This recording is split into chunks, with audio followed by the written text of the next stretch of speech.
జగనన్న మీ ఇంట్లో మంచి జరిగితేనే నా కోటే ఇండియా అని అడిగాడు కదా, నిజం చెప్పండి. మీ ఇంట్లో ఎవరికి మంచి జరగలేదా?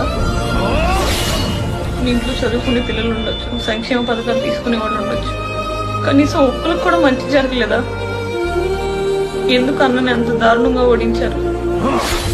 క్షమించన్నా, మనుషులం కదా. నువ్వు చేసిన పనులు మర్చిపోయి కృతజ్ఞత చూపించలేకపోయాం. కానీ నువ్వెప్పుడు మా హీరో అన్నా, మా గుండెల్లోనే ఉంటావు. నువ్వు ఓడినా గెలిచినా మాకెప్పుడు హీరో అన్నా. తల్లి పాలు తాగి రొమ్ము పుట్టుతారు అంటే